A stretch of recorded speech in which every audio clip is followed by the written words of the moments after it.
Hello, everybody. Welcome to GameCraft. The SketchCraft Gaming Podcast. I'm Rob Duenas, former art director for Game Fan Magazine, cover artist for Game Informer Magazine, and current cover artist for Megavision Magazine. For joining in for the very first time, you should know that typically when I do this here, I bring on a couple friends and we just talk about video games because I spend so much time in the gaming arena. Gotta have time to play some games, right? Just shoot the shit as fans. So, joining me tonight is Senor Wesley Rusher, former Destructoid and Game Fan editor and current gaming PR Sith Lord. Wesley, say hello. Hello, hello. Also joining in is Andy Bond, former GameStop employee and current gaming enthusiast. I take it, Andy, you just play a shitload of games when you're not working at these days, right? I try, yes.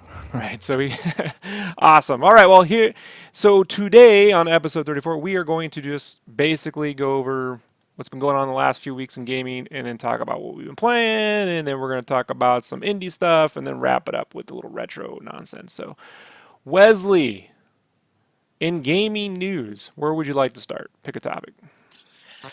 Pick a topic. Well, let's start with the SNES Classic Meltdown, or Melt Up. I don't know what's going on right now.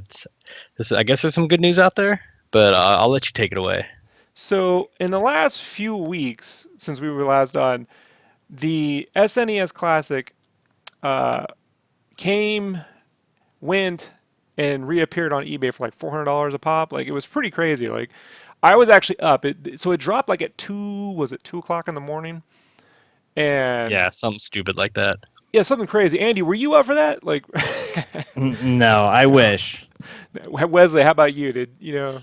I was not up, and then to make matters worse, the next morning I got up. I overslept my alarm. I didn't wake up. I was like in a rush to work, but I was already way late. I'm like, I'm just gonna be late. But in that whole time, I didn't look at my phone. I didn't see any of my notifications about it. And I mean, I was driving past like GameStops at like 9:50. I could have just probably rolled into one and tried to pre-order it in store.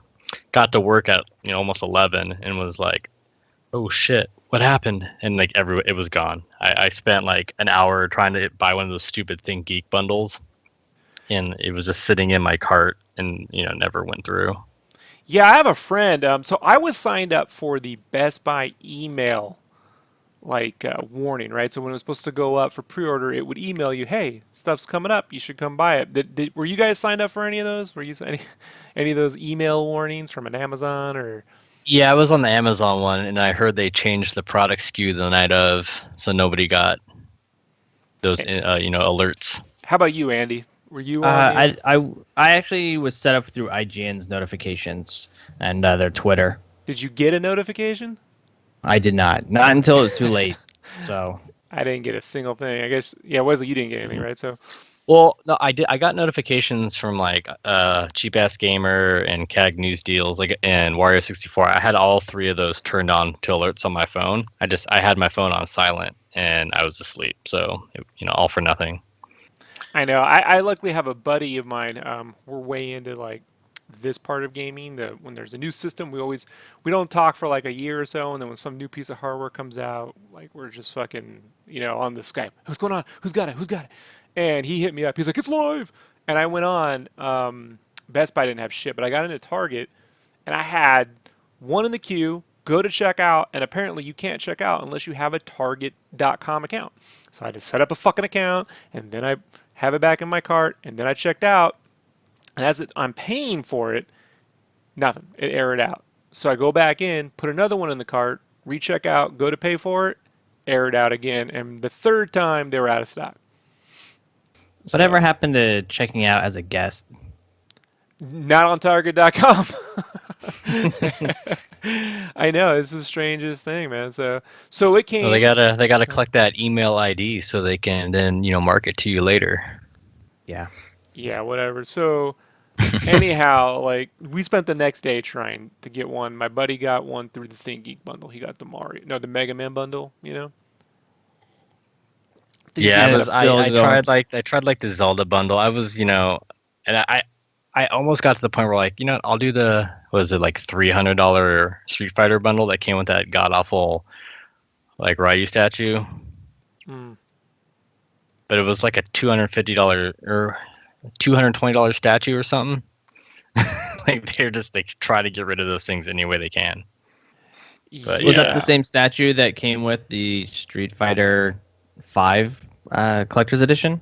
Or something similar to that? Maybe. I think it was something similar though, because they had a regular Ryu and then they had an evil Ryu variant. You could choose either one on the ThinkGeek bundle, but it was pretty nuts. Like how much you had to invest to get a Super NES Classic from this bundle, and clearly in the in the listing is like you cannot return any of these items separately.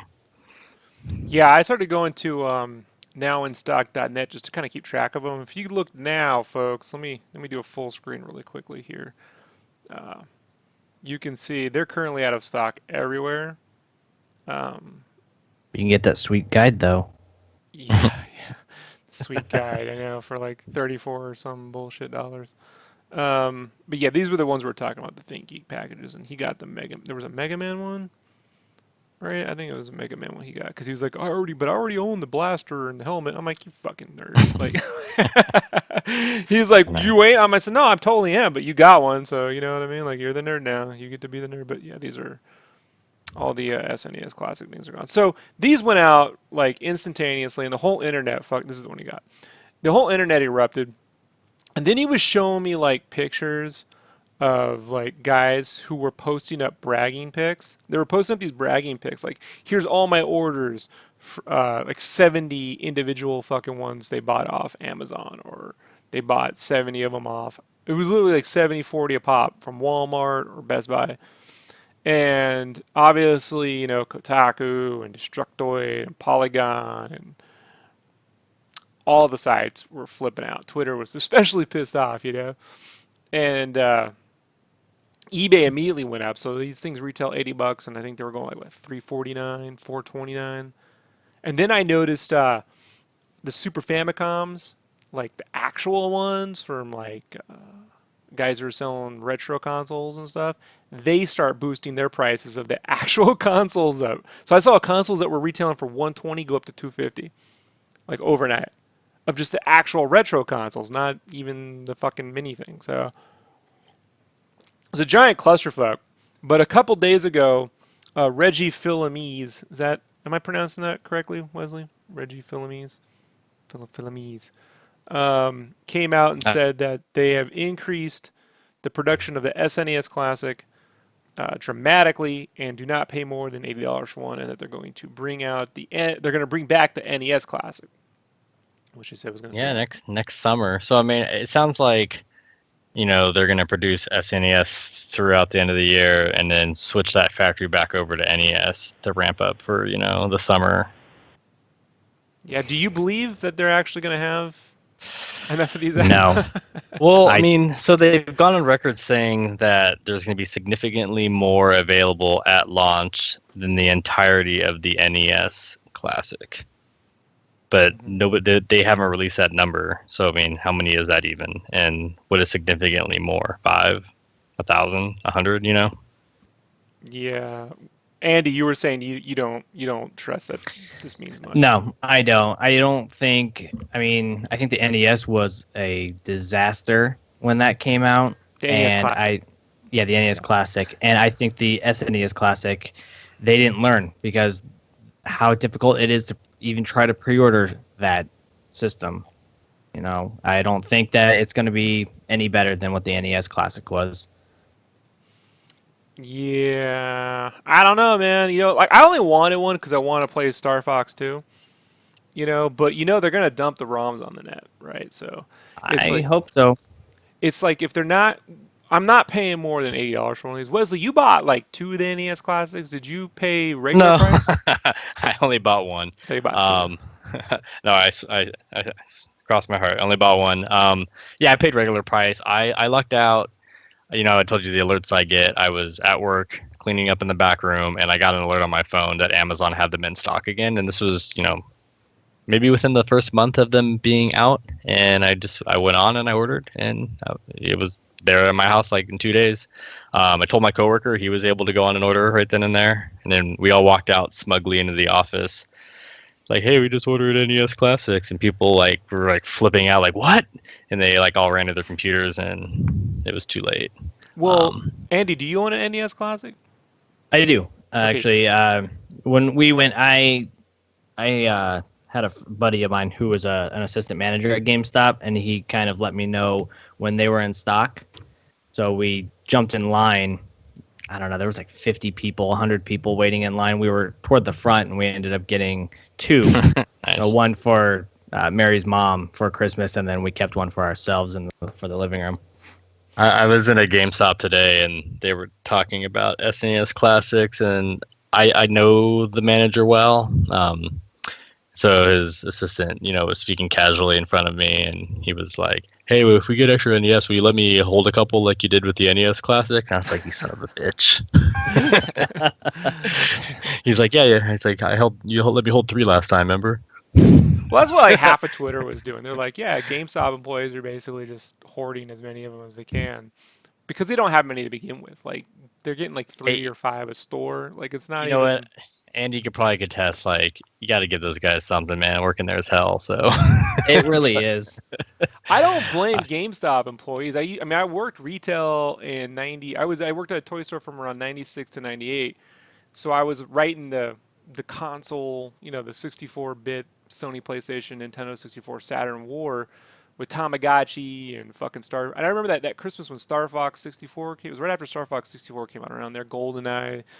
And it was like there was so hard to even like you would get one maybe 3 carts total, of like Mario Kart 64 or Star Fox 64, and that's it.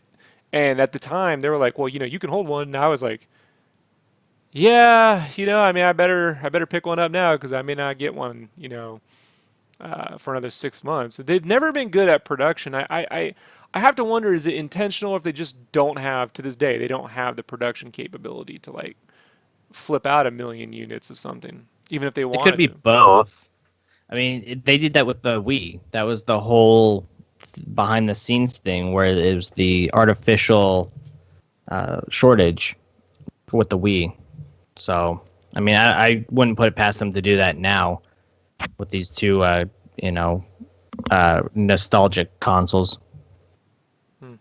Well, so you both own an NES Classic. I just got to ask you, at price, is it worth it? And two, is it worth to pay more, or you think it's just basically worth what it's priced? Wesley, you go first. It's okay. Yeah, I think it's worth it. It's a really cool little thing, but I would not have paid $1 over what it costs. Andy? And yeah, go ahead. Yeah, I agree. Buy it at base price. I mean, it's nice for what it is, but I wouldn't pay anything higher than that. And there's some little things they could have done to make it better. Like the controller cord length is definitely an issue. One controller is definitely an issue. But they've rectified some of that in the SNES Classic. But I mean, we'll see if those cords are still long enough. But I mean, for something like to put on your computer desk, like like plug it into your monitor, it's cool. And then, I mean, it's so easy to modify that thing and have like a really kick-ass Nintendo Right. emulator sitting there. So I haven't done it yet, but I've been tempted. If I get a second one, I'm going to do that. I didn't want to brick the one that we have.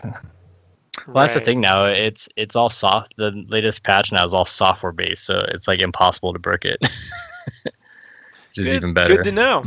Yeah, that's what I was at PAX, and that's my buddy. We were talking about the classics there, and my one friend who lives in Seattle, he got his NES Classic because of that Amazon truck. Mhm. Like the treasure truck came Yeah. to his town, and he lives like in downtown, and he was able to flag it down, and he got one there like a month ago, which was like nuts that this sold out item reappeared. But we already talked about that, I think, many months ago. Yep. But hey, to make you feel bad though, I actually was able to pre-order an SNES Classic in the long run. Thanks for rubbing it in, Wesley. Count on you. Yeah, well, I mean, cross my fingers. Like Walmart, they canceled a bunch of people's orders, and then they opened up another batch a week later. And my friend messaged me about it, and I got in, and they have yet to cancel my order. So, fingers crossed. Right, I'm knock not on wood. paying $1 over their MSRP. You know, like I would like now. I've been getting conflicting reports on this, Wesley. Maybe you know. I probably got to do more research if you don't, or maybe Andy. You know, is is the Super Famicom the UK or the Japanese version? Is that compatible with a monitor or TV here? Like, do you have to have a PAL system? I think the UK version is compatible here. Hmm. So Yeah, I've yeah, I've been they're looking both. into it. Yeah, because the Japanese version would be NTSC as well, but I believe the UK version runs at 60 hertz. Because I got some friends in the UK, and I definitely want that version of the It Famicom versus the American purple and gray one. So I do too. It looks way better. yeah, yeah, yeah. That's up for me. So that's that. Basically, you know, we'll wait and see. Also, this week we had what Nintendo Direct showed up. This was an interesting Nintendo Direct. So basically, I gotta be careful about how I show YouTube channels on this fucking thing. So you know, because they I mean, love. you don't monetize these, do you? Yeah, I do. So I'll quickly just kind of like Nintendo I Direct, want right? Over I want my Nintendo. I want my 10 cents, Rob. So yeah, good luck with that. So I've been slowly saving up for a Starbucks coffee with Wesley's money. Um, so basically, it covered 3DS games, some indie games for the Switch, and then Mario Odyssey. Nothing new was announced. Kind of was, I don't know. I'm not gonna say like a letdown because there was some cool stuff there, and the Mario Odyssey trailer did show like all these crazy outfits Mario's gonna wear. Like he's even like half naked in one of them, like he's running around in his shorts and shit. I like how people were flipping out about that, but It was a I lot of s- nipple posting across all the sites, man. Just yeah, but then nipples. someone posted like this isn't the first time Nintendo showed his nipples, and then they're like, oh, okay. There's like some old like Super Mario Land art, I think, that where that outfit comes from. Yeah, I mean, there's a lot of Easter eggs in this game. Like, if you've ever looked at even the booklets that used to come with Mario 1, Mario 2, Mario Land, Mario Land 2 on the Game Boy, which is like my third favorite Mario game ever. There's a lot of like outfits in this game from even like the instruction manuals and stuff, let alone other games. Like, he has a Dr. Mario outfit, which I thought was really cool.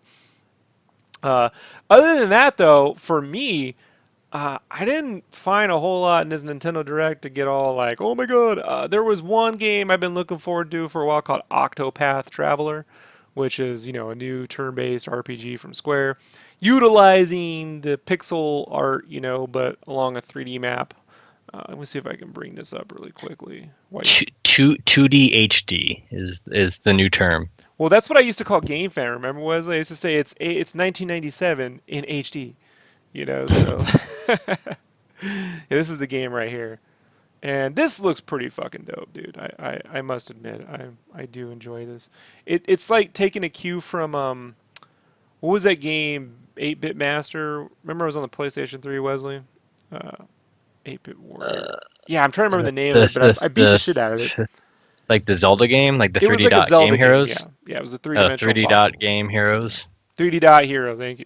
It's kind Yeah. of like taking a cue from that, but with like 2D characters and stuff. Hmm. So thought it was pretty cool. Long ass trailer. Some of these trailers went on for like 8 minutes too, man. Like, The Xeno Chronicles, like with the old dragon island talking to you the whole time. this is out here in the, you know, this is crazy, Like, dude. yeah, like let's tell you about each country and how their politics mirror some other real world, country. And I was like, I'm not gonna remember any of this shit. Like when you start the game up, like I don't know what the fuck you're talking about, dude. Other than I'm hoping, as always, that when the game launches, they let you have Japanese audio selection options because I can't stand the English dubs, man. Like for some reason on English dubbing, they seem to always make old people sound like I got, welcome to the old west. You know, like I don't understand. Guarantee you that fucking creature in that trailer has like that deep King Bradley voice from like Full Metal Alchemist or something. You know, like he's not gonna sound like that in Japanese. No fucking way. Andy, did you see any of the Nintendo Direct? I didn't actually watch it, but I did catch the highlights after it on IGN. I was kind of going through it. I think the only thing that really caught my attention was the Mario Party Top 100. Mm. I think that's going to be pretty cool for the 3DS, and it's nice that they're bringing something else to the 3DS when the Switch could easily handle that and everything else on here. But I really just thought it was a second E3. I've already seen everything that they put How up many there. Kirby games do they fucking have in production? Like, there's like a grip of Kirby games coming out, man. Like, last year Well, I I know think we that. got. Go ahead. Sorry. Oh, I'm sorry. I didn't mean to do that, cut you off, but I think that Battle Royale one isn't that the mini game from the Kirby 3DS game, the Planet Robobot that just came out not too long ago. I'll be honest, man. I'm losing track of all the Kirby Yeah. games. All I know is when I saw Kirby Battle Royale, I was expecting 100 Kirby's were dropped on an island, and they had to like fight to the death. But That's what I was saying. Like, can we just like kill the other Kirby's with the pen, set one on fire? You know, Kirby Battlegrounds. You know, like get the chick from Kill Bill to voice Kirby. Wesley, did anything catch your eye, or were you just like, eh? Yeah, I mean Project Octopath definitely. I downloaded the demo they have out, but I haven't had a chance to get to that. I think the Mario Party thing's cool. The fact that they announced that you only need one cartridge and you can play with everybody else is awesome. You know, they've done that with Mario Kart, and it just makes sense to do that with, you know, this new Mario Party Top 100. I really wonder if those classic, like the games that used to burn holes in your hands on the N64 are going to make it in, because I can just imagine my circle pad being obliterated. They might. Right. They were in the trailer. Yeah. Any thoughts on the Nintendo Arcade? Yeah, I mean, Punch Out's like my all-time favorite series. So seeing that the arcade Punch Out is going to be coming to the console was pretty cool. I could give a shit about the other games.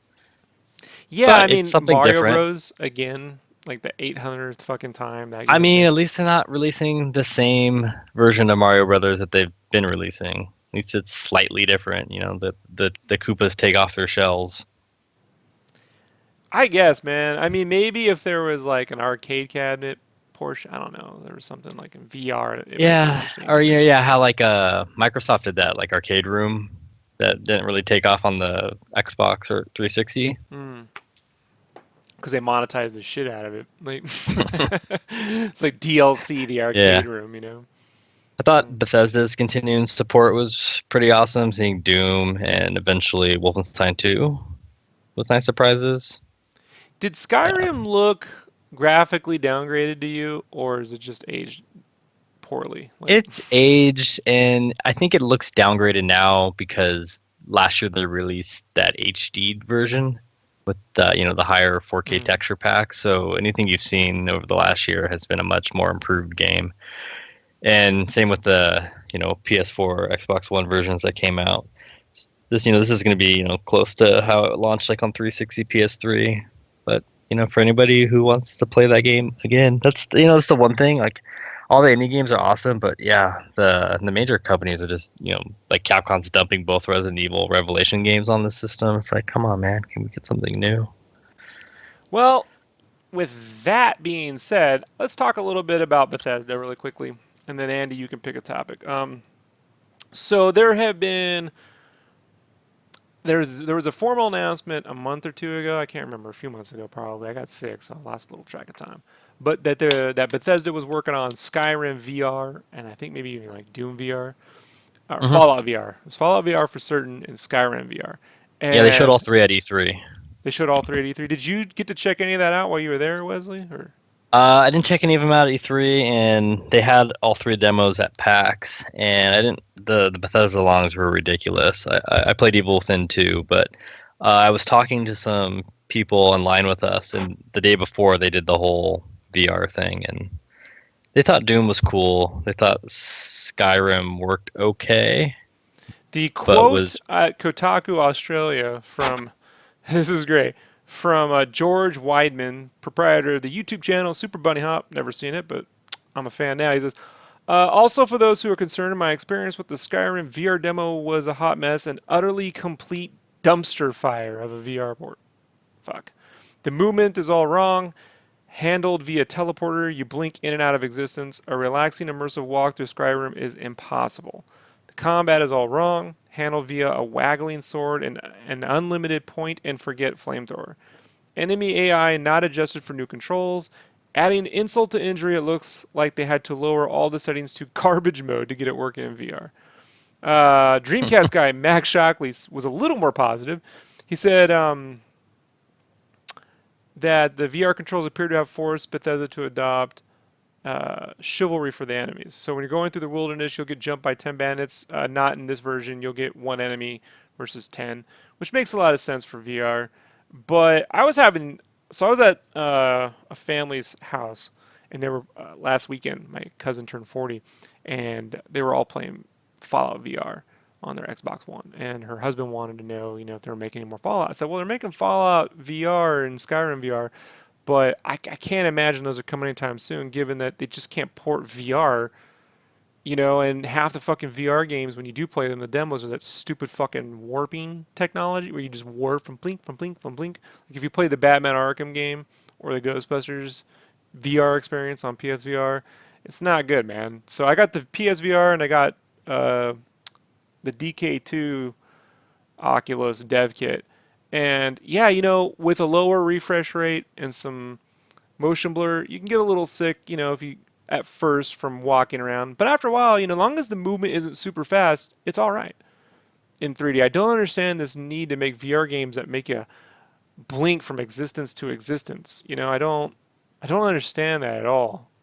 And if you're playing Skyrim or Witcher or anything exploratory, you're gonna want to fucking explore through the level. Just walk around, look at the trees, walk through into a cave, feel like you're up in the area. Kind of, I like. And there's a game you can play it on PSVR. I played it on PC since it first came out, called Windlands, where you got like these two grappling hooks, and you got a little like Spider-Man or Attack on Titan action, but where the levels kind of like Wind Waker, but you look wherever you want to grappling hook, and you grappling hook with one hand, and you can swing over with the right, and it's just one of the best VR experiences. It's not the best VR experience there is out right now, and I just can't believe how badly they're fucking up VR right now for gaming. For me, like other than that, there's very few experiences where I'm like, well, one, it's a full game, and two, it works. It's sad to hear this. Andy, any thoughts on Skyrim VR? I mean, you have a PSVR, so any thoughts on? I don't think they should be doing a Skyrim VR at all. I think they should do a VR story in the Elder Scrolls universe, but let Skyrim go. I understand that it made you a lot of money then, but come out with a new story, much like what Wesley said about, just on the Nintendo Switch. We don't need another port. I think graphically, it probably should look more like Warcraft to make it work in VR right now. I mean, it has to run the game twice, once for each eye, at a high refresh rate. That would look cool, and I think that would do a better job than what Skyrim VR I think is going to be doing. And I agree with you on the whole blinking from existence thing. That is pretty annoying. Playing on the Batman game, you don't do a whole lot in that. I don't know why it has to black out every time I have to move. Yeah, it's just not something I enjoy. Wesley, any thoughts on current VR games or Skyrim VR? I mean, I haven't dabbled too much in VR myself, other than like my Gear VR. And blinking sounds horrible. I would want to walk. I think something like a Skyrim story. If you want to do Skyrim, do like what Andy says, like Skyrim stories or something, and have like quests built around it. I mean, Rockstar's getting into doing VR with LA Noire, but they're not doing the whole game because apparently the whole game doesn't work. So they're limiting it to, like 6 or 7 cases. And basically, that at least sounds like a better approach. They have to make content for VR, but no one seems to want to spend the 2 to 3 years to do it. Everyone wants to get something out now, so they're making all these experiences, but then they're not even fully equipping them to the point where you can walk around and explore. They're doing these fucking stationary games, and I get the Vive has the 3-dimensional walk around your room thing, but then they're like, well, you can't walk around because you can stay. I don't know, dude. Just give me a fucking controller if that's the case, or let me sit down and move with the wand controllers. It's just a shame because VR, like if you play it and when it works, there's nothing like it. Even in Minecraft, it doesn't have to look realistic to feel real. You know, when you see a giant Minecraft cave at size, I've played the one on the Gear VR, the one on PSVR. The one I have is a mod for Minecraft on the PC that I enjoy the most because they worked out the menus way better than the official Minecraft VR. So I think it's called Minecraft or something like that on my PC. That one's way better. Also, the PC can run, you know, more graphical settings, obviously, than the Minecraft VR one can. But that being said, I let my little nephew use it even a couple years ago, and he was like, "Oh my god, I'm in another dimension," you know, and he's jumping off buildings and into caverns and shit, and it's fucking hella dope, dude. Like, I can't, I get we're like at Pong level technology for VR right now. We haven't even hit Super Mario Brothers level, like in terms of games or anything.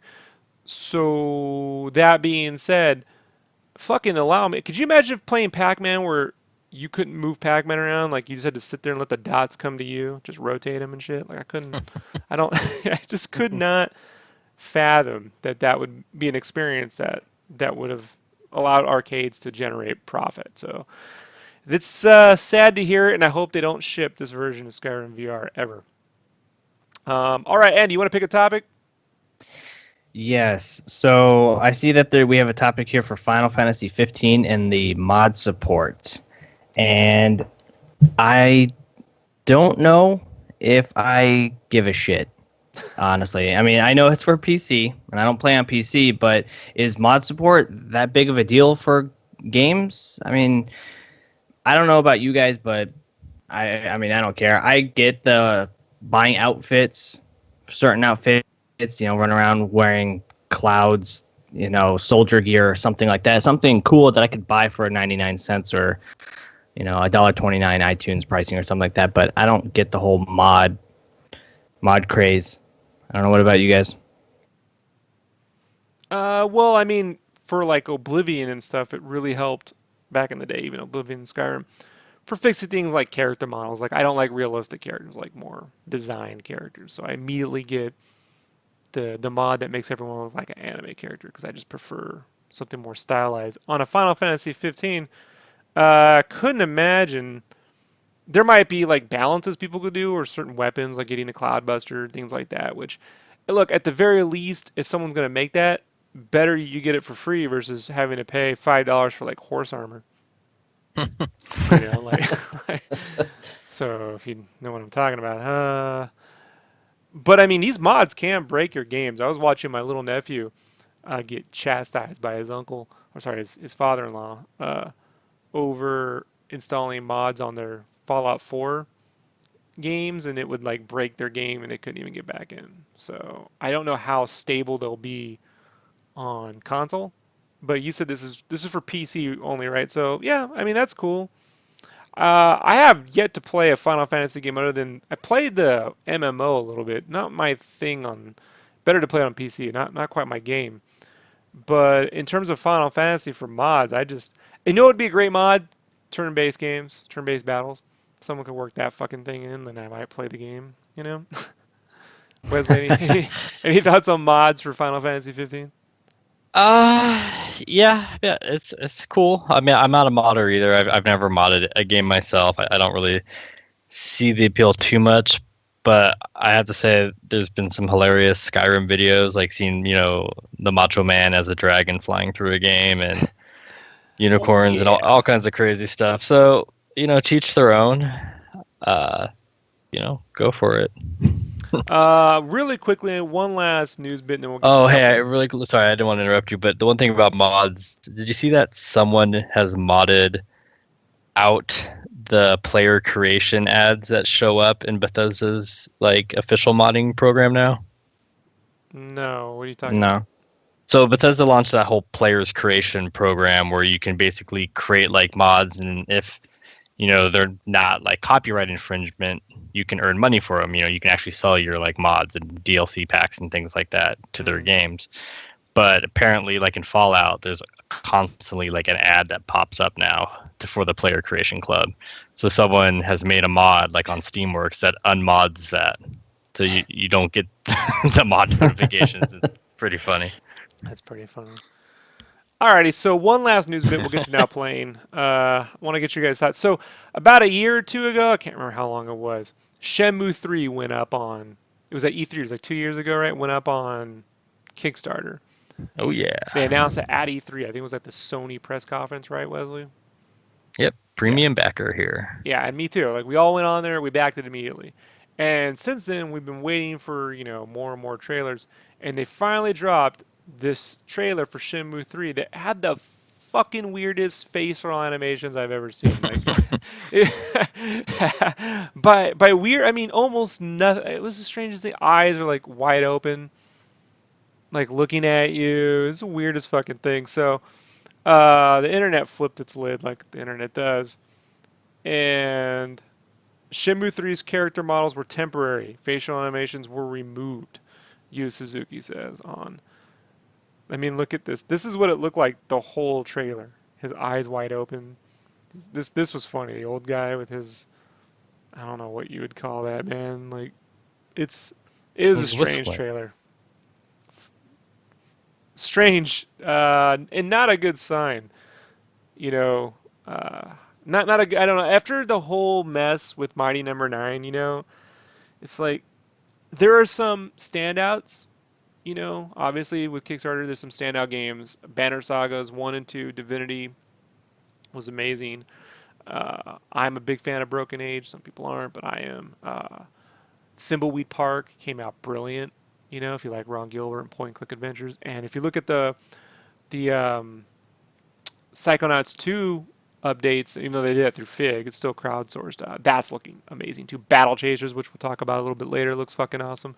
But this trailer, Wesley, like, is this gonna be more Mighty Number Nine, or is it gonna be more Banner Saga? What do you think? I feel like it's gonna be somewhere in between. I'll give them the benefit of the doubt right now that they wanted to release something, but for Gamescom, but they weren't happy with where the facial animations were at right now, so they just went with stoic face.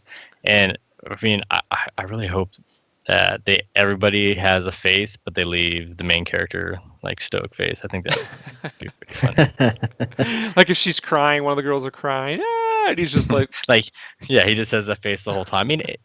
I mean, I don't know what people were expecting. Like, this, what did the game got like what, like $10 million? Like maybe I'm rounding up a little much, but it was 3 million, something crazy. It was like it's the most successful like financially backed Kickstarter video game, but that's still like nothing these days, and it still probably even pales in comparison to what was spent on the original Shenmues. So I don't expect anything more than like just a really high res looking Dreamcast game. I do too, except they just didn't look that weird in the Dreamcast or even Xbox with the Shenmue 2, or to another extent, No More Heroes, right? Like that's low poly, with not the. I mean, they could animate the facial textures, but they went with the CG Unreal 4 engine, so they're trying to make like a high budget looking game with low budget money, and then adding no facial animation. Which look, they say Yu Suzuki says they're going to put them in. They weren't happy with them. But then why even release a trailer where they all look, or at least put a warning, facial animations? I don't know. Like, did they think no one was gonna notice? Like, shh, don't mention it. Like, I don't know. Andy, did you see this trailer? I didn't, but I've been actually catching a couple other trailers with facial animations with Ubisoft and their whole issue with facial animations. I think it's just that this particular year that people don't know. They like just forgot. Andromeda, like EA's Mass Effect Andromeda. Well, yeah, you got Andromeda, and then you got, I guess people are talking about that for Far Cry 5, or the new one coming out. There were some facial animation issues that there. I think they were talking about that at PAX, maybe the show before PAX, but they were talking about that. And I think with Assassin's Creed Origins, they had mentioned that there were some issues with facial animations as well. I'm with Wesley. I really think Shenmue 3 should have looked like a Dreamcast game, but with lots of content. Because I just feel like they're trying to make something that looks super high budget with the Unreal lighting and then very limited resources for the things that are going to make those kinds of models work well. So here's hoping, folks. Like I can't wait to see if this if this ships like this, it will make for some amazing Let's Play videos. Let's move on to. When you were listing off all those games, guess what I bought today for like $7 at GameStop? Mm. The collector's edition, brand new of Mighty Number 9. Someone finally got their manual, and they were like, "Hey, it arrived. Who cares?" And it doesn't fit. Well, I did that cover for Retro, their first issue, which had Mighty Number 9 on the cover, and I can tell you now, it's basically dead art in my portfolio. Like it goes nowhere, so it does nothing. Will do nothing ever. So, oh well, bummer. So let's move on to now playing. Speaking of facial animations and Mass Effect Andromeda, Andy, you've been playing Mass Effect Andromeda? I have, yeah. I mean, the game is interesting, and this is coming from somebody who actually never got around to playing the other Mass Effects, and I think I mentioned that at the last show, but I'm enjoying the game for what it is. The facial animations, I'm playing the female writer, which is the main character, if you guys haven't played that, but she looks surprised a little slightly and almost doesn't care about what's happening around her, even when people are telling them their horror stories with their family. She just has the wide eyes and she's like, just nods like, yeah, okay, like that's nice. So you can definitely tell that the facial doesn't want to move. It doesn't matter what's happening. The faces are odd in this game. Yeah, that was a long point of contention for the internet. And Wesley, you played this, right? Like 2 minutes of it. I have not played it enough. I installed it, I started it up, and then my wife looked at me and goes, "Wait, this isn't Zelda. Why are you playing this?" So then I turned it off and I turned back on Zelda. Any thoughts on it, Andy? Though I mean, you enjoying it? Are you a substantial amount in? Just a few hours? I think I don't remember how many hours I'm in there. I know I've reached level 22 in it, so I've put in a couple hours every day since the last show. It's fun. I mean, it's keeping my attention more than any other game that I have at the moment. But I think once Metroid or something comes out, I'm gonna probably drop it. Once something else comes out, right? Yeah, I didn't have a chance to play this one. Mostly, once everyone complained about the facial animations, I was like, I got other shit to do, so I'll fucking move on. I'll be honest, these giant games are not quite my thing, There's a few AAA games I play when they come out. I'll play anything Rockstar, but I like games that have a sense of humor, obviously Rockstar. And Mass Effect is just a little to save the universe, which I don't really. It's not my thing. I don't I mean, how funny was it in the first one when he slaps that reporter? Yeah, there's that one. You're just like, really? Like, come on. Yeah, so. It's like a straight Chuck Norris move. Definitely worth the GameFly, right? You know what I mean? Like if you're renting games, play it. Yeah, I mean, like I want to play it at some point, but this year's been so good. Mm-hmm. Like from indies to like other AAA games that I'm just like I doubt I'll ever get to it. Mm-hmm. Speaking of which, Wesley, what you've been playing a bunch of sequels? What is that? Yeah, I think last time when we were supposed to meet, I said I was playing Hellblade, in which I haven't gone back to. So yeah, I started up Destiny 2. I'm not too far in it. I just haven't had time since it's come out. Dealing with the first teeth of my newborn, so that's been keeping everybody busy at night. But yeah, so Destiny 2, it's freaking more Destiny, just streamlined more. The content seems more cohesive. The story makes sense. I don't think it's better, but it makes sense. Before that I was playing Uncharted Lost Legacy, which is like another sequel. Really good Uncharted game. It's nice to play from another perspective. As Chloe's awesome. Same with Nadine. Getting you to know them more is, breath of fresh air. But it still boils down to it's just a Nathan Drake skin. Yeah, I mean, I don't really mind that. Like I said, Uncharted is the other AAA series that I play anytime one comes out. Last summer, I said it was my movie of the summer. So. Lost Legacy, haven't played it yet, but that's because I've been busy playing something else, which we'll get to in a minute. But anything else, Wesley? Anything else you've been digging through that You would recommend, or you fucking stay the hell away Well, from? I think both those games. If any one of those is your cup of tea, then you'll be right at home. If you were on the fence about Destiny the first time, I think there's enough in Destiny 2 to finally get you over that hump. Kind of brings back what Bungie did with the original Halo games. Other than that, I've been playing PUBG as well, and that game is awesome at times. I don't think it's ever really. It hasn't been infuriating. That none of the bugs have bothered me, but it's definitely a game that causes me to have like mini heart attacks. Which game? Player Unknown's Battlegrounds, Oh, okay, aka Battlegrounds. PUBG, Yeah.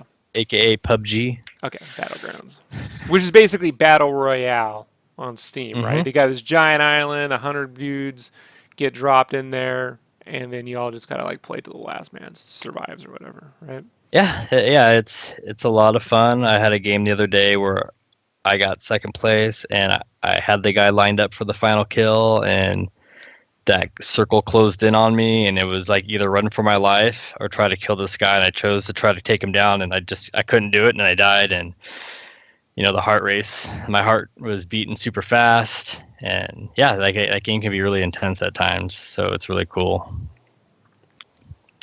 And Awesome. yeah, it's coming to Xbox, so console gamers will get a shot. Funny enough, I had like a tweet at PAX kind of go viral. Apparently, I was the first person to notice that Microsoft was showcasing the PC build of that game in their booth. Mm.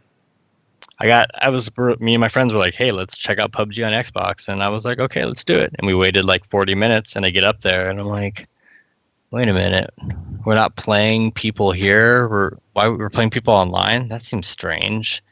And then the guy was like, "Oh, they're on dev kits," and I'm like, "Those dev kits only have power cords in them.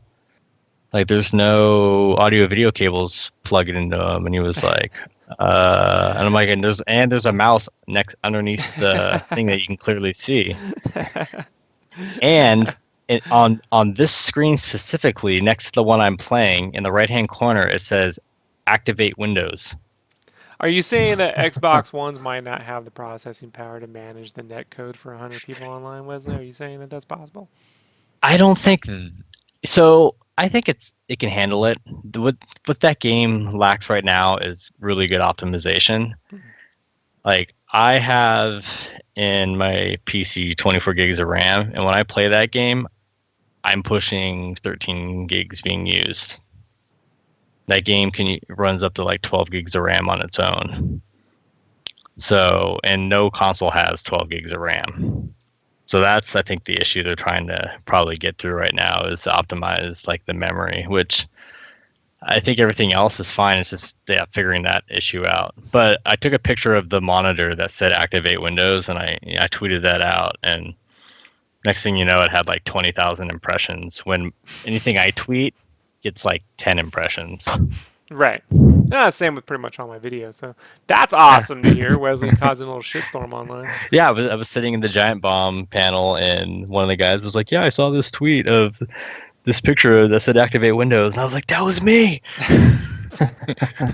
So good to know. But yeah, not a whole lot. Fortunately, been playing the dad game most, which isn't quite a bad thing. Alrighty, and then for myself, I have been playing Sonic Mania on my Switch. I could have beaten it by now, but I just keep replaying levels. I'm really enamored with the Western level, which is based off an unused level for Sonic 2 on the Genesis, which I remember seeing in the EGM back in the day, Electronics Gaming Monthly. There used to be this little picture of like this desert level that wasn't in the game. I think it was like in the ads for Sonic 2, or I just remember seeing it. And so they actually built a version of it, and the game's fucking awesome. Like, the screens don't really do it justice, because there's tons of little animations and there's tons of mini games. Like, when you jump into a boss fight, it'll just switch into like on this level, it'll switch into a mini game for the boss fight versus just trying to like hit Robotnik 3 times, whatever. Some of the 3D running levels look like You know, they look like this, like 3D Sonic running along Mode 7 style maps. Sometimes they got like these little like 3D balls and shit. It's pretty fucking awesome game. Like I said, I didn't think I was gonna. The hype on the internet was like, this is the greatest Sonic game ever made. Made by apparently a fan. He's worked with Sega before. He's just been constantly pitching this Sonic engine that he built to make a remake or whatever. I think he was going to call it Sonic Discovery. And then they gave him the go ahead to make this fucking thing. He put a team together. It's pretty fucking brilliant, people. The sound is amazing. The tunes. Again, it's just when you see all the little animations and the level of detail that goes into this, like the way they blink and they move and they shine and they got little reflections and Sonic will, you know, these sprites are really well animated. There's just screens don't do it justice. I can't stress enough. And then, you know, it's on the Switch, which, you know, has a certain pretty fucking awesomeness that you're playing a Sonic game on a mobile Nintendo platform, you know, even to this day. Very, very, very happy. I don't want to spoil the surprises. It's not that long a game, but there's so many little Easter eggs and things to get out of it that it's worth way more than I think I paid $20 for it on the eShop or something. Yeah, it's $20. Yeah, I picked it up too, and I was playing that prior to PAX as well. It's great. I'm probably a little over halfway through it. I forget where I left off. I got past that like Western level, and yeah, it just makes me so happy, the Western level. Like it's like, you know, when you get to play that. I mean, it'd be kind of like, you know, when they shot that deleted scene in Return of the Jedi where Luke's building a lightsaber. But imagine if they actually were somehow able to go back and recreate a young Luke Skywalker and really show him constructing it, kind of thing. Like things you'd always wanted to fucking see. So as a longtime Sonic fan, the desert level was something I was always interested in. And I mean, that could happen, man. They recreated a young Princess Leia. well, it's all just a matter of time, right? The people that did the music are called Hyper Potions. They have a YouTube channel, Hyper Potions. I'll make sure a link goes up in here in the info box. And they got the theme songs for this and a bunch of their other chiptunes that they've done. It's a fucking amazing soundtrack. It really. Yeah, the main guy behind this, I think his name's Christian Whitehead, and prior to this, the reason he got the go ahead was he did some Sonic like, you know, like fan made stuff, and then Sega was like, hey, knock it off, but your stuff's really good. So he actually worked on like the Sega CD like phone ports. Mm-hmm. And like made those like, you know, like widescreen for phone, and like they run flawless. So like they're amazing like phone iterations of games when usual phone console games suck. Yeah. So Sonic Mania is worth it. It measures up to the hype, and so I'm thinking this year we're gonna get a badass Sonic game, and probably, if the hype is real, a badass Mario Odyssey game, right? A badass Mario game. I Hey, have don't a quick forget we're question. also going to get a bad Sonic game too. Sonic Forces. You make your own furry. Man, it looks like dog shit, dude. Like, it's really But you bad. can make your own Sonic character. That isn't the thing. I think that's actually a cool idea. The problem is it looks like a Generation 1 360 game with shitty lighting. Like Shadow Complex looked had like a better engine than it definitely is a step back from previous 3D Sonic games already made. It just doesn't look good. It doesn't at all. I mean, I'll bring it up here, folks. So you can kind of see. Let me type in Sonic Forces. Yeah, but that's their MO, I think. They come out with a really good Sonic game, and then they just shit on the series for a couple games after that. Because they did that with Sonic Generations and Sonic Colors, and then they're like, hey, guys, how about Sonic Boom? That's their MO. They're like, this is what we do. We shit on you. So, check this out, folks. This is Sonic. Now, these screens look okay, but in motion, the game looks pretty bad. These are a lot of these CG intros and stuff. Where's a good... Oh, man, I don't want to bring video up because I'll get fucking DMCA'd, but I was watching the gameplay trailer, and it just... Like, okay, that's a really small screen. That's slightly better. That's unfair. That doesn't actually look like that, but... See, you know when you can't get clear screens of actual gameplay, you know you're in for trouble. Like, here's a good example. This is bland as shit, man. Like, this is so... Look at this. Look at this textured smoke back here. You know, like, generic Unreal Engine lighting. Really, look at this. No bounce occlusion. No bounce colors. No green here. No, just dead coloration shadows. It's fucking not. This is sucks. This is horrible. I hope they sell no copies. I mean, someone will buy it, but sure as shit won't be me. But it's like Mr. Anderson. One of these has a future, right? Sonic Mania, Sonic Forces. I don't mind the idea of creating your own hedgehog. I think that's kind of cool. The beyond kind of cool. I think that's actually a good idea. The problem is it's just a horrible looking game.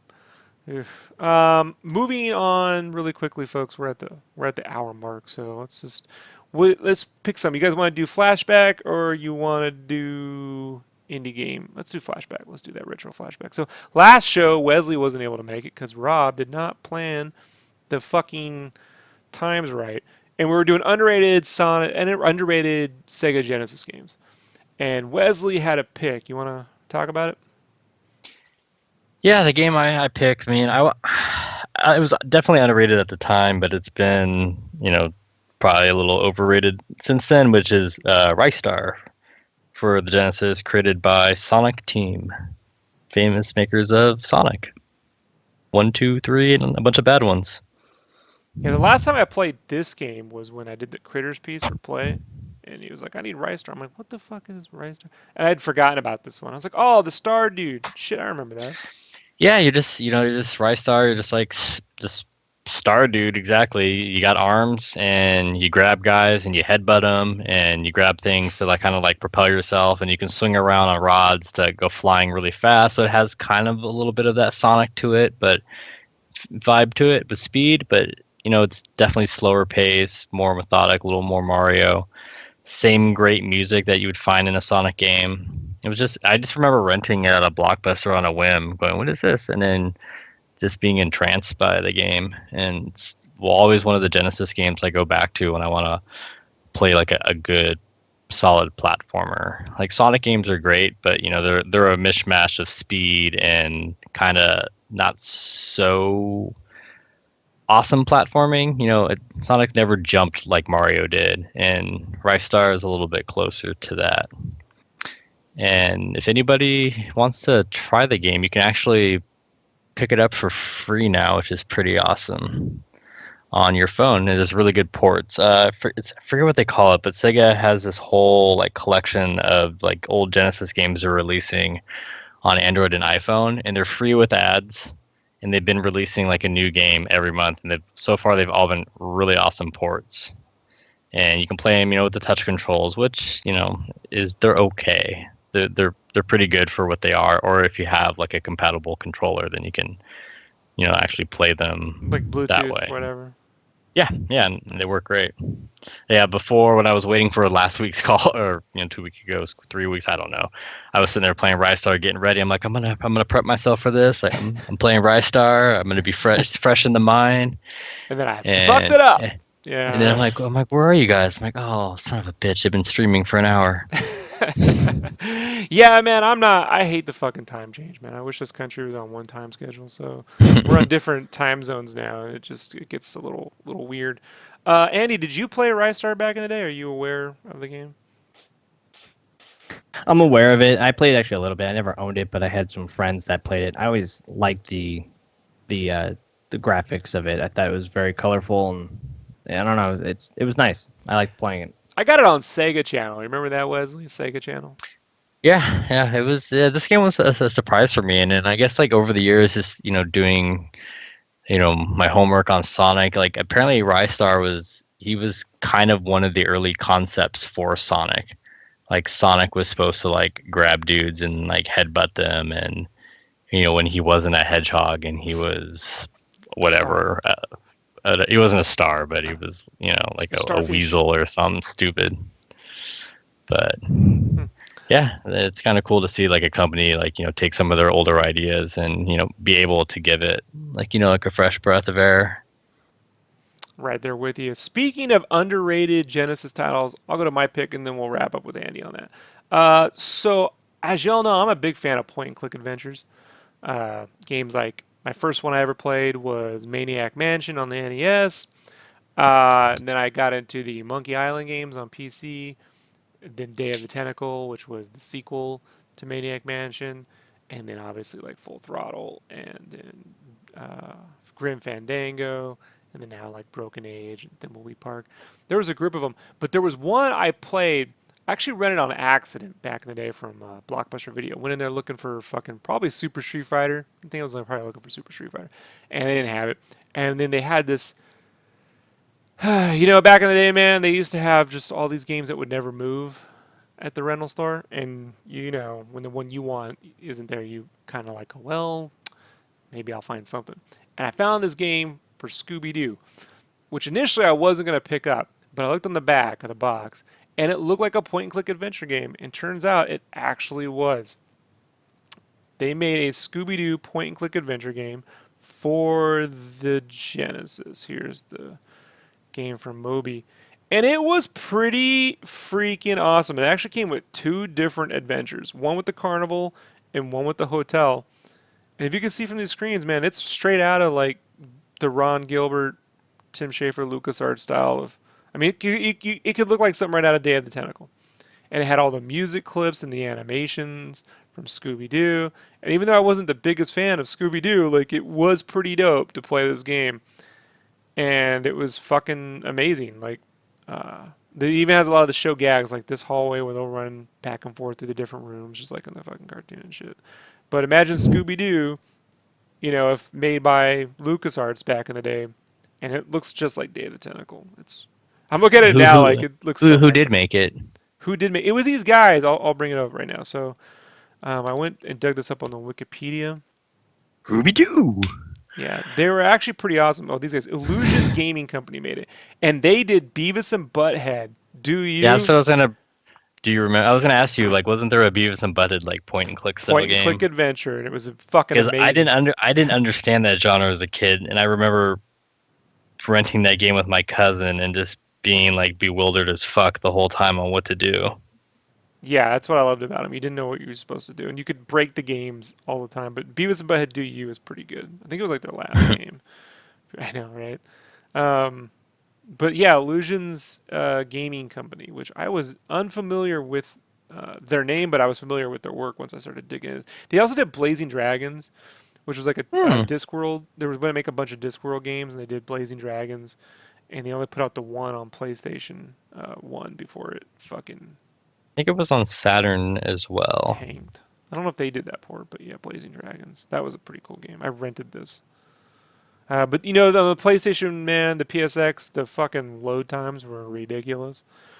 They also did a Duckman. I played this once on PC. They did it. If you remember this cartoon Duckman, Jason Alexander, George Costanza did the voice of this character. It was a cartoon that was on USA, and it had a lot of sexual innuendo.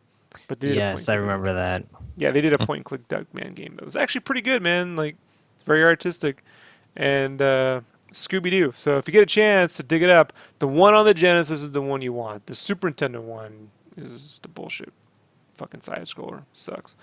So, all right. Andy, you want to bring up, speaking of fighting games, when you couldn't find Super Street Fighter at the Blockbuster, you could always find a copy of Sega's Eternal Champions. Oh shit, dog.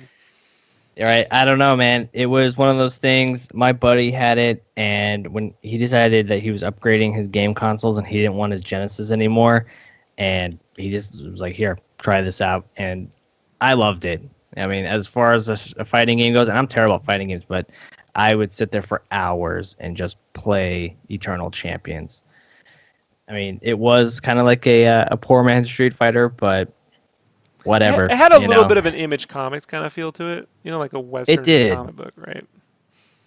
Yeah, and I think it debuted the, if I remember right, I was in the 9th grade when this came out. I believe it debuted the 6-button controller for the Genesis. Like, I think that was the big debut. Yeah, I can't remember that, but I do know that for some of the characters, there are a bunch of no-named characters, and that there were some like finishers, almost like Mortal Kombat style too. So if you got certain characters off to a certain corner of the map, and you were standing at a certain part, and you could just knock them right off the This dude off the fucking level. Westworld's her face, man. Like, Oh yeah, that game was great. My cousin had it, and then I ended up I had a Sega CD, and I got the sequel to that game, which takes all that to like the next level of they just went like full tilt like Mortal Kombat. that's what you call But blast processing right there. Like, yeah, because you had fatalities, you had stage finishers, you had random ass characters. Like there was a chicken and like a monkey, and and it was hand. I mean, they're pixel graphics, dude. So it was like hand drawn and shit. It wasn't unlike Mortal Kombat, which was all photographed and stuff. So and Yeah. and on top of that, like not to get off track on Genesis, but the Sega CD version had something they called like cinemalities. And if you crispy. triggered something just right, it would go into like a CG cutscene of a fatality. You sit there and have to like wait for it to load. It was hilarious. On the Man, Sega yeah, CD, that right? was a good game. Yeah. Yeah, on the Sega CD. That's the Sega Yeah, CD. that game was pretty cool. Like I remember like the trident dude with like he had like a trident like built into his hand. He was like a Yeah. sea creature. Yeah, They should have got a hold of Youngblood or Extreme Studios at the time and totally made like the Rob Liefeld fighting game. That would have been fucking amazing, right? That could be the next Kickstarter game. Right. Yeah, no feet. Just little duck feet and shit. That'd be fucking dope. A constant mist on every level. Right, they all wear a button your fly. It'd be fucking awesome. All right, everybody. Last but not least, let's just jump to indie game watch. Andy, you wanted to bring up a game that we've been following for a couple years now. Was a Kickstarter game. What are we talking about here? Battle Chasers Night War, and that was done on Kickstarter. So, from what I understand, it is a sequel to the comic series. But what I really like about it is essentially the whole look, the aesthetic of the game. So it's Final Fantasy turn-based battle systems with a Diablo overworld with the graphic style of World of Warcraft. So it's kind of like everything that we were talking about earlier in the show in this one game. And it's got a killer soundtrack that's done by Jesper Kidd. If you guys haven't heard his stuff, check out the Assassin's Creed 2 soundtrack as well as Darksiders 2 soundtrack. Watching this build up and seeing everything with everybody just putting all this work together, this game I think is going to be hopefully good, and it's not a mighty number 9. Well, it went into beta, right? So I haven't had a chance. I don't play a lot of betas because I tend to get like the code doesn't work right. But overall, Right. it's getting optimized. I think people have been playing with their mouse and keyboard, and Joe Mad was on Twitter saying, Joe Mad, the creative director and creator of Battle Chasers, it was a comic also in the 90s, which is how, I'm sure all three of us old dudes became fans of it, was saying that you got to play with the controller, which makes me super happy because I like turn-based RPGs with the fucking controller. Right. I mean, it's exactly what I've been waiting for. And I did claim my Nintendo Switch version as the reward on my Kickstarter rewards, but I hear that one's shipping after this one ships, the initial release, because they have optimization issues on the fucking Switch. And they have a full like publisher now too with that game with THQ Nordic, and Right. THQ had a booth at PAX. People were playing it, looked really good. From what I've seen, the buzz has been really positive on it. They even had it in the Sony booth. So I don't know. It's looking pretty positive right now. It is, and they're actually, from what I read too on their website, that they actually are doing the 2D animation and cutscene motion graphics done by Powerhouse Animation, and they're the ones that worked on the Netflix Castlevania show. So that's gonna make it even more sweeter. Yeah, it looked pretty good. Look, they even got a fishing game. How great is that? Little fishing up in here. It's pretty dope. My only concern with this is I've just been afraid that hopefully it's not. They were saying it's going to be a little roguelite. Like, if you die, you lose all your shit. I'm like, how much of my shit? Like, because Right. I don't want to, you know what I mean? I want some challenges, but I don't want, like a hardcore fucking MOBA for this game. So I just hope they get that balance right. But look, it looks fucking amazing. It's turn-based. I mean, this is everything I want from a video game. I never would have thought in the 90s that this would even be possible. That they'd be able to make a Battle Chasers RPG, let alone that looked exactly like his fucking art in 3D. I mean, It's pretty Right, amazing. exactly. Yeah, exactly. Like this could end up being if it works, it could be my game of the year, honestly, even before Mario, just because this is something that should not exist and does. So I'm pretty excited about it. Yeah, I mean, definitely keep an eye on it, and if anybody hasn't been paying attention to it, I mean, just go to the website and check everything out, catch up. It looks incredible.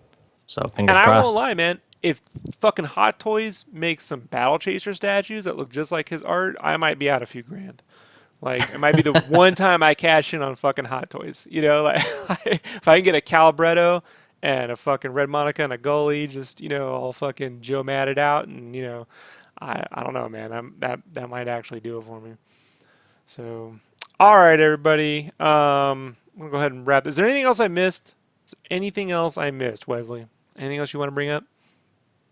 I think I'm pretty good. I don't. There's nothing like. It's been kind of a lull in news last couple weeks. Calm before the storm. The big games coming out, but yeah, nothing pressing. Well, I got Metroid 2 coming on my GameFly, so I'm gonna be popping. Oh that up shit! soon. Yeah, I did get that today. So I haven't cracked it open. I have a sickness. I bought like 9 games today, technically. just kissing your kids' college fund goodbye, huh?